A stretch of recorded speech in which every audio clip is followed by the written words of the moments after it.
આદિવાસી જંગલમાં રહેતો હોય અને સરકાર દ્વારા એને કન્નડગત કરવામાં આવતી હોય તો એ બચાવ અર્થે તમે શું કાર્યવાહી કરેલી છે એ જણાવશો જરા? હા બિલકુલ, અમે જ્યારે અમે અમારી જે છે અમારા હક અધિકાર એ સરકાર જોડે છે, તો અમને જ્યાં જ્યાં અમે થોડા ઘણા ભણ્યા છે અને જ્યાંથી અમને ખબર પડી કે આપણું ભારત દેશ 1950 અમલમાં આવ્યો અને સંવિધાન અમલમાં આવ્યો અને સંવિધાનની અંદર 5મી અને 6મી અનુસૂચિની અંદર આદિવાસી વિસ્તારની અંદર 1 ઇંચ પણ સરકારની જમીન નથી એવું 5મી અનુસૂચિ વિસ્તાર નક્કી કરે છે. તો એ સરકારને ખબર છે, એને લઈને પૈસા કાનૂન લઈને અમે એક આવેદનપત્ર આપ્યું છે. અમે 2018 ની અંદર પણ સરકારને આવેદનપત્ર આપીશું. જરા બતાવશો આવેદનપત્ર એમાં 3/10/2018 ના રોજ અમે આવેદનપત્ર આપેલું અને કલેક્ટરને લખેલું અને કલેક્ટરે વન અધિકારીને પણ લખેલું. પણ એની અંદર અમારી માંગણી એવી હતી કે અમારા આદિવાસી ગરીબ લોકો વર્ષોથી જંગલમાં રહે છે, એને 7 બાર ઉતારા સાથે એની જમીન નામે કરવામાં આવે ને એમને એ જમીનની અંદર એને રહેવા માટે સુવિધા ઊભી કરવામાં આવે, રોડ રસ્તાની સુવિધા ઊભી કરવામાં આવે.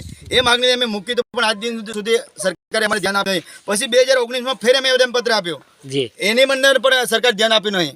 2022માં ફેર આવેદનપત્ર આપ્યું, એની અંદર પણ સરકારે અમારી જંગલ જમીન ઉપર કોઈ પ્રશ્ન નિરાકરાયો નથી.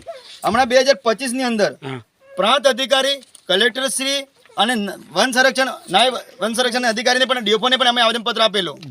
એની અંદર મારી માગણી એવી હતી, દાંતા તાલુકાની રેન્જ ફોરેસ્ટ ઓફિસર દ્વારા વારંવાર દબાણ દૂર કરવા નોટિસ આપનાર અધિકારી વિરુદ્ધ બંધારણની જોગવાઈની કલમ 13(1), 13(3) એ અને હેઠળ વન અધિકાર 2006 ના કાયદા હેઠળ કાયદેસરની કાર્યવાહી કરવા અને વન અધિકાર 2006 ના મુજબ કબજા ભોગવટા મુજબ વિસાવને જંગલ જમીન કાયદેસર કરી નામે કરી આપવાની અમે આવેદનપત્ર આપેલું હતું. એની કોઈ કાર્યવાહી કરી નથી અને એ અમે આપી છે 10/10/2025 ના રોજ.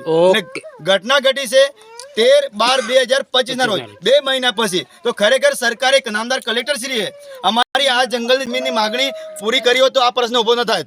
તો એનો મતલબ એ કે રેવન્યુ ડિપાર્ટમેન્ટ અને ફોરેસ્ટ ડિપાર્ટમેન્ટ મળીને અમને આદિવાસી આખું ષડયંત્ર રચી રહ્યા છે. અમે અમારે બંધારણ હાથમાં રાખવું પડશે, કાયદો પણ અમે હાથમાં રાખીને અમારે કાર્યવાહી કરવી પડશે.